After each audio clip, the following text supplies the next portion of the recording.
I love that you called out the union leadership, because these are ideas that me and CJ have been talking about. Is the corruption of union leaderships and how they sell out the workers. Because I see a lot of social democrats that tend to idolize and romanticize a lot of unions without understanding this internal struggle that goes on within unions. And I live on state line in Missouri and Kansas. I worked in Kansas for 10 years, and Kansas is a right to work state. And one of the reasons why right to work states gain traction, and the reason why there are a lot of anti-union sentiment, this is my belief, is that union leadership sells out workers.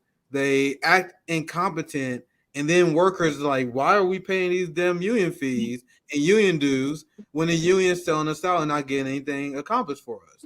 And there was a coordinated effort by the capitalist class to hijack unions. Unions were very strong and successful when they were ran by socialists and communists. And during the 70s and 80s, you see capitalists hijack the unions, make them weak and ineffective. And then they say, oh, look at the unions. They're weak and ineffective. They're not doing anything for you. So I'm going to show you guys just a few headlines. And I want Ed to, I want to get your general reaction to this, because we talking about the union leadership selling us out.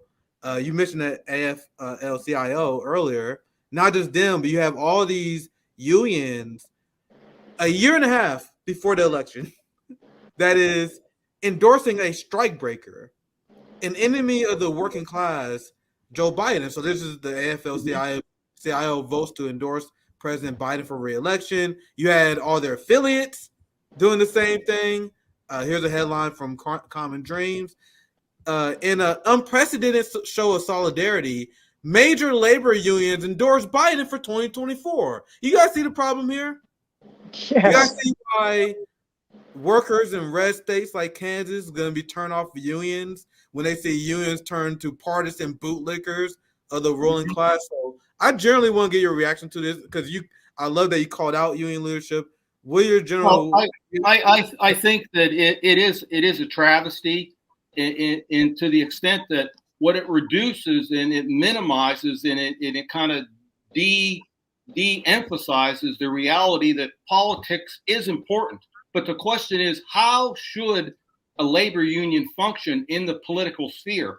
And what it should do, which it doesn't do, is it should itself create and have a set of independent demands, independent issues that they go to the workers and they say, here's our issues, like we talked about before. And then they should push those issues and say, do any of these candidates really address our issue? And I think your first issue is, well, here's a guy who broke a strike. Why would we want to even consider endorsing him? But because they are not independent, because they're tied to business unionism, which is business unionism is essentially the integration of the union functions with the corporate class. So whatever the company does, the union essentially defends it rather than saying, like, for instance, in the steel workers. That's where I'm from, Western Pennsylvania. The steel mill shut down in the 1970s and the 1980s. Tens of thousands of steel workers lost their jobs. And you know what the mayor of Pittsburgh said? And they literally built a statue to him. He said, it's time for the people to leave Pittsburgh because the jobs are gone. Rather than the union saying, well, this is an insult, and organizing a mass campaign that would take their resources and fight for public works, literally to take over the steel mills. Because do we need steel mills today? Of course. We need all of these things. So because the union, though, doesn't have an independent thinking pattern in their mind, they can't think what's in the public interest. They're literally incapable of coming to the conclusion that we're in a state of crisis, because they don't think like that. And that's why we need class struggle unions. That's why and people will say, well, that's too simplistic. Well, I can tell you, after about 35 or 40 years, that's the truth, whether you want to believe it or not. And in the Biden endorsement is terrible. I mean, it's terrible, but it's done in a way that actually insults the members. And when you take it in conjunction with the fact that 40 or 50% of the people don't want either of these people. And there's no way that you can defend Biden's plan. He just cut 15 million people from Medicaid. He just cut food. Yes. And yet there's silence. There's silence from the unions. There's silence from the liberals. The Democrats just ignore it. He's pumped more oil. What the hell is going on? I mean, when? But I think if you take that message, that's our crack, or that's our crack. That's the door opening that we need to highlight for working people, and do it in an intelligent and honest way. Because really, what it comes down to is, do people believe you as an honest person? Do they trust you? Do they take your word? And if you are just one of those opportunists that flips around from one political candidate to the next, that's what we don't need. We need consistency. We need principles, and that's what we don't have. Hopefully, the Greens, and if we had a real labor movement. The last thing is, with a labor movement in the McCarthy era of the 1950s, people think, well, oh, this was just a battle between the communists and Russia or whatever. But the literal enemy of McCarthyism was the labor movement, because it denuded and it struck out all of the energy of the labor movement, and we're left with what we have today. We got to rebuild it, and I think you got to learn those lessons. And sometimes it's hard for people to come to grips. They put a blank over their face. Oh, that can't be true. But if so you need to read, you need to study, you need to question. And if you do all those things and you have an honest debate, I think majority of people will come to the conclusion that we do need a break. And I think the current period is reflective of that. Yeah, absolutely. There are a lot of great things said, Ed. I want to get Cindy in the conversation. I appreciate your patience. And CJ, I'll pass it to you after Cindy if you have a question or anything you want to chime in on. Cindy, I don't. Believe it or not, we're still in the introduction phase. I'm enjoying listening to Ed and Dr. Stein. Technically, we were still introducing people, guys. Anyway, there's a lot of great things to say. I'm your non-union worker on this panel, not because I don't want to be a union worker. It's just because I've been chronically unemployed and underemployed all throughout my life. Union. My uncle was very big in the unions and helped unionize a lot of people in Florida in the 70s. And my dad was a union member as a college professor. So yeah, I grew up in pro-union homes. But I just really want to say with Ed, he's got the right thing. We've got kind of the wrong unions right now. We have the AFL-CIO already endorsing Biden. What the hell? I mean, they're not talking to their rank and file. So we do need more democratic unions. We need more rank and file run unions. I know the UAW has been trying to get rid of some of their bloated upper. I live in the Rust Belt, so I know a lot of UAW people here, but it's just, the Green Party believes in grassroots democracy, which is what attracted me to them, the people, planet, and peace over the profits.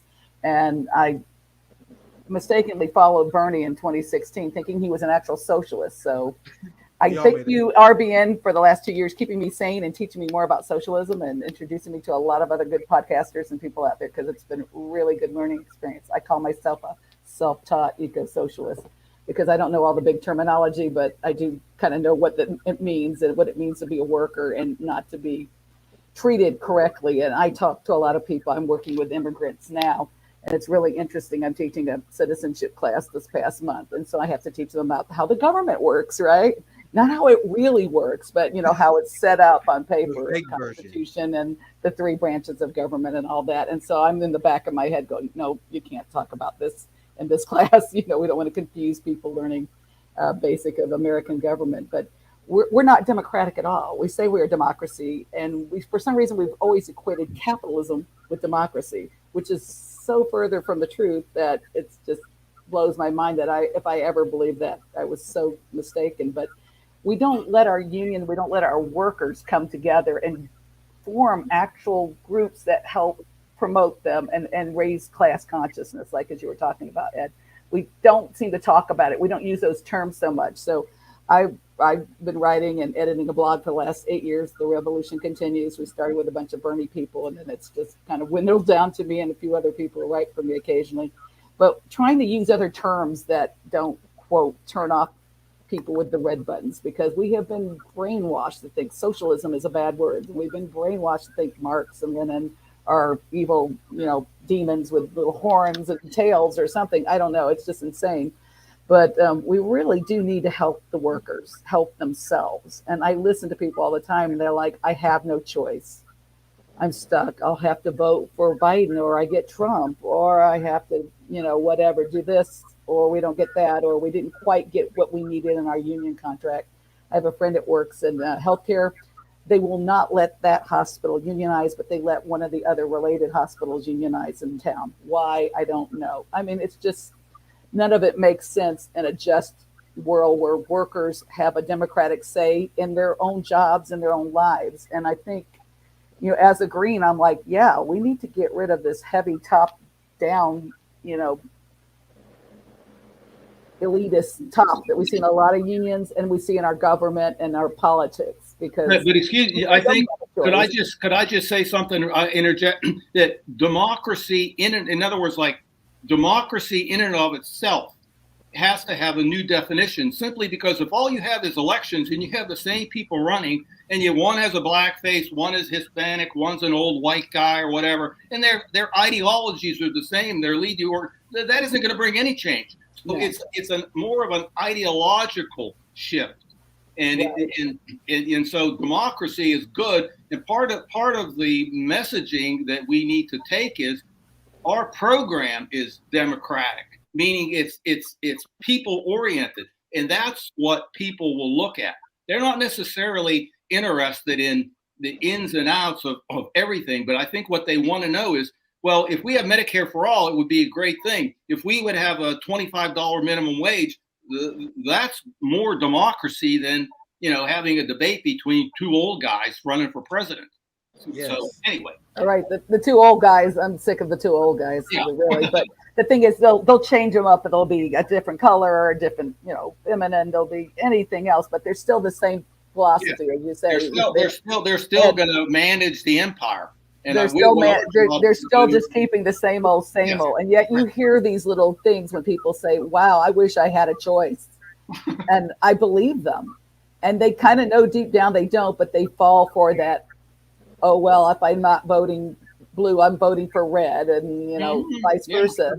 And in the way a third party coming in, at least is a step to where I see a society where we don't have parties whatsoever, because they're unnecessary. Yes. Yeah, it would eventually just fade away, and we wouldn't have this, the class strata, as you were talking about Marxism in the last hour I was trying to listen to a bit, getting ready. I personally don't know what you guys think. Yeah, I think the Green Party is a good start on that. And it's one that people are approachable, especially when you start talking about environmental issues. Is what really, first time I got interested listening to the Green Party was in environmental topics, and how they affect you as a worker, because we can't drink our water here a lot of the times, and it's terrible.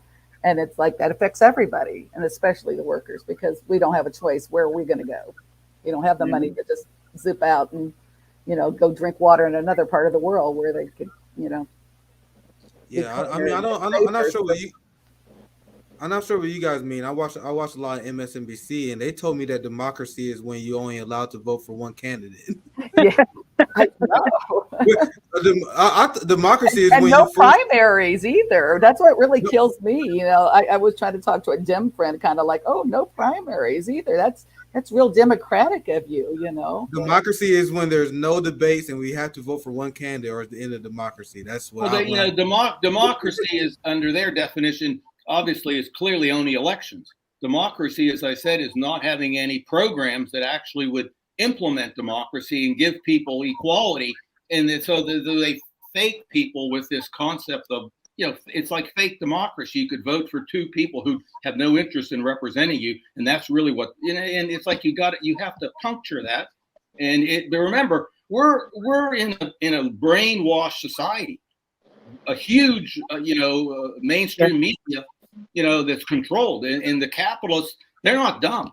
We always used to say this, the story is like the man never sleeps. They never sleep. They know exactly what they're doing. And that's such an important lesson, because I don't buy that bullshit where they say George Bush is done, Joe Biden is done. No. They know exactly what the hell they are doing. Exactly. They know exactly what they're doing. And I remember when Jill Stein hit 7%. I'll pass it to you, CJ, if you have a question. But I remember when Jill Stein hit 7% in 2016 because the American people were forced to choose Donald Trump and Hillary Clinton. And I don't know if you guys remember, but to me, as someone who was paying attention to the third party movement very closely, I saw the switch. Like, I don't know if it was that obvious to you guys, but I saw the switch where they're like, look at Jill Stein. You ain't about to do shit. They went from that to say, she's a Russian puppet. Don't vote third party. You're going to give a Trump. It was a coordinated effort. And it was around the time where she hit 7%. And that would lead to this dumbing down of the populists where they're saying stuff like Cindy mentioned, where they said, well, I don't have no choice. I have no choice. That's because of the relentless anti-third party propaganda that we've seen over the last few years. But I want to pass it to my brother CJ if you have anything you want to add or any questions you want to ask. Yeah, I do want to bring it to kind of marry labor with the Green Party, kind of bringing it back to that. I feel like the bubbling up of labor and people being more interested in the labor struggle can be something good for the Green Party, because a lot of critiques of the Green Party is that it's lacking a lot of the working class. Mm-hmm. And I not that it doesn't want the working class, but for whatever reason it doesn't gravitate to Green Party necessarily. So what I want to do is play you this clip, and this is from the Michael Brooks show. Rest in peace, Michael Brooks. And he had Vivek Chabur on. I think that's how you say his last name. And he makes this interesting observation of the American left. And I'm curious to hear what all of you think about this. Right. The left in the United States is fundamentally, overwhelmingly a middle class formation. It is not the first left. Globally, historically, it has no connection to the working class, to the poor at all. People complain that the left is right. Bullshit. That's a second. The left has those non-whites who are in the American left are all middle class too. It's disproportionately white, but it's all middle class, regardless of its color. In that setting, when you're only bringing in middle class people into your organization, a big chunk of them are going to say, we don't want to hear about poverty. We don't want to hear about the economy. What we want to know is, when we walk into a room, why are we not treated well? When we apply for the salaried positions at 6 figures that we think we have a right to, why do we get 5% less than the other guys?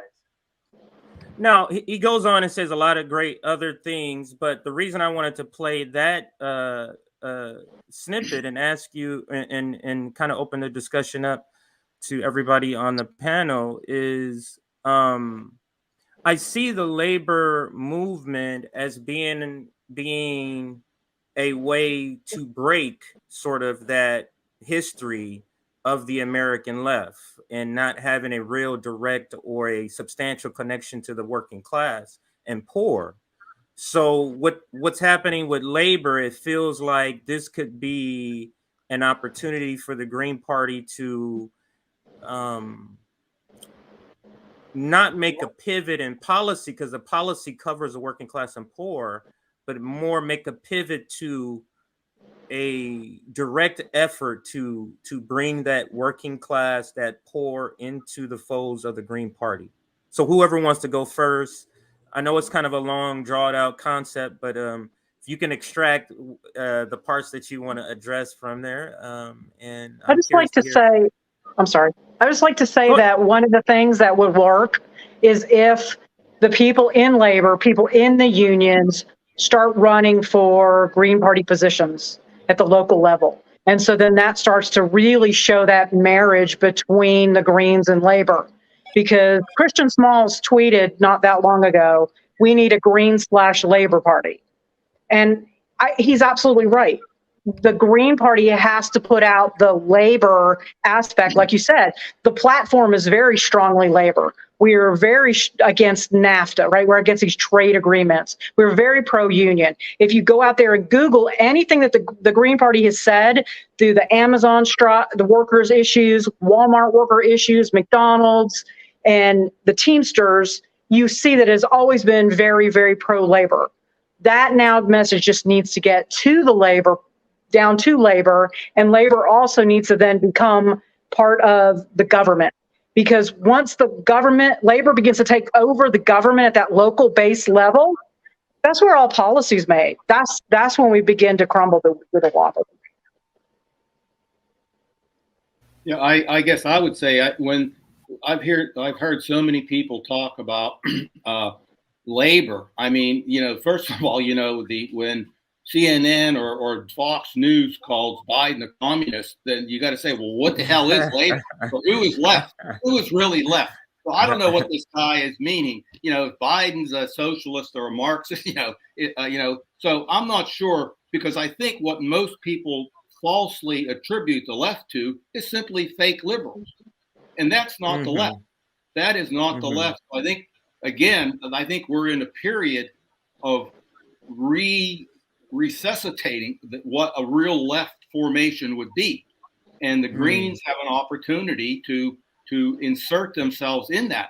And I think that's still being developed, because the liberals aren't the left, but that's what the media and we did have a left. I keep going. If you read the rich history of the United States labor, even here in Western Pennsylvania, if you read the history of labor, there were like meetings of the Communist Party, hundreds and hundreds of people meet that have public meetings, that have teams, and that's one of the things that McCarthyism destroyed. And so all I'm saying is we have to kind of look at our history and interject our politics exactly into these organizations. And we have to not merge into them, but we have to become part of them. And you can't become part of them until people actually trust you. They believe in you, that they think, hey, this is an honest person. And that's I think that's a slow process, but I think as long as we have the right path. Too many people just want to keep doing what I call stuff. They just think if they keep doing stuff, that somehow that's going to change. But we need to have a more clear direction as to what we're doing, what are we trying to accomplish, and how are we going to do it. And if you think it through, you will be a little more productive or effective. But do you think and this can be inserted along with my first question, and everybody can answer this. Do you think, because it's my belief that the Dr. Cornel West candidacy is what could be that bridge that we're talking about, and we spoke about this with with not Margaret Kimberly, but with Dr. Jill Stein and Shama Sawant. This is why, I could say Nick and I, because Nick and I have talked about this. We think that this candidacy is so pivotal in movement building and drawing people permanently out of this blue-red fight. So if you want to insert that part and continue answering anyone. We've got to get away from that duality. We're not red, blue, or right, left. We have to get away from this dualistic thinking. We really do, because that's what limits us. Triangular thinking, quadrilateral, hexagonal, but we've got to get away from this or that, red or blue, whatever, Dem or Republican. It's got to get away from all of that. And I think labor can really be a help there, because it's just the people and it's just the workers. Everybody works. If labor speaks to their issues. Right. Work speaks to their issues. So we just need to get rid of these labels. And I think the Green Party is really good poised at that, because we don't have a lot of baggage maybe attached to Dems and Republicans in the United States. Greens in other parts of the world have some baggage too. But we've got like a fresh start. I think here, and when Dr. Stein did so well when she ran, and I thought, this is it. We're kind of breaking through this dualistic thinking, and people are starting to see there are choices and that they can be a part of it. But the idea of putting the labor people to run for local offices and other things. I'm in a town that had one of the first socialist mayors in the United States, and we forget our own history. Americans are so poorly educated. Well, maybe educated a certain way. We're not supposed to know that we had these socialist histories. We're not supposed to remember Labor Day was May Day, and that was about the Haymarket massacre. We're not supposed to remember these kind of things or even know about them. And so it's just, I get really frustrated, but I think that's it. We've got to get away from this left, right, blue, red, whatever, and just say, this is it. This is about the workers. This is about you and your family. You work to eat. Every day you need to deal with medicine, medication, whatever you get your medicine from. You need to know how much you can pay the rent, how you can deal with things like that. I mean, we shouldn't be working for like $25 an hour. We should be working for like $42 an hour, I read the other day, if our actual minimum wage kept up with what, Right. the CEOs have been making and bonuses and stuff like that. So, the thing is, we just have to start getting out of this idea, us against them and all that. Just say, no, it's the workers. We really do rule the world. Without us, nothing happens. We're very important people. And I know we've been browbeaten and the terminology is used against us. Oh, you're a Marxist or whatever. It's like, we just need to say, screw the terminology. We are the workers. We are the people. And we the people, as I was teaching the Constitution to a bunch of immigrants the other day. We are the people. And we need to start thinking about that we can work together as one group of people, that we work together. We don't need to have sides. We don't have to be like a football or a baseball team. We're working together. And it's for the benefit of everybody and the planet, because right now the planet is on fire. I don't know about where you're at, but it's fairly hot here. And we have so much smoke particulate this last month. It's been horrible for us that can't breathe it. But we've just got to get away from that. And I think this is where education and just start talking to people, everyday people, without using terms that have been taught to keep us always working against this us versus them, this dualistic thinking. We just got to get around that. And we have to just keep drilling it until most people say, yeah, we are the people and we can run our own lives and we can run our unions and we can run our governments. And we can be happier and we can make the world better. We don't have to be in eternal wars and make money for a bunch of capitalists. Run the military-industrial complex. We can get away from that. And I think most people would be relieved to say, oh my God, yes, we can live in a world of peace.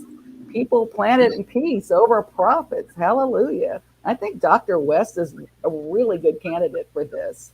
I know I don't know the way he talks, but I really love the way he talks, and I know he can reach a lot of people that I talk to. But I think I also agree with that totally, and I think it's a huge opportunity. And one of the reasons I think it's an opportunity is because the political climate, the mass political thought patterns of people have changed. That they've already been through the Trump bashing. They've already been through the Biden wars. They've already been, and I think there is this possibility that we could be moving to a higher level, and we have to take that and run with it, and we really do, because going backwards or trying to be an opportunist and whatever is just a losing. People want solutions, and back to the Medicare for all. 40% or some percent of Republicans want Medicare for all. Why aren't, if you thought about it, the Democrats don't really want to win. They don't want to win because they represent the same corporate interests. Why wouldn't they have a campaign? They would rather destroy the left than win. And that's what people have to kind of come with, is that they're not interested in winning at all. Yeah, absolutely. They would. And they said multiple times during the last election, they rather destroy the Bernie movement and stop Trump. So, as you guys said, I think this is a great opportunity. And Dr. West is a grand threat, because the establishment, in a lot of ways, by his appearances on CNN, gave him a lot of credibility. So it's going to be very hard for them to tear him down. And I floated ideas, and I talked about this with Dr. Joe Stein and many others, that the Green Party and a third party, that can be a Black-led party, that can be a worker-led party, it will be a big threat to the establishment. And if you had Dr. Cornel West, who will get natural support from the Black community just because who he is, I think that's a great catalyst. And then we can use education and we can organize it around that as well.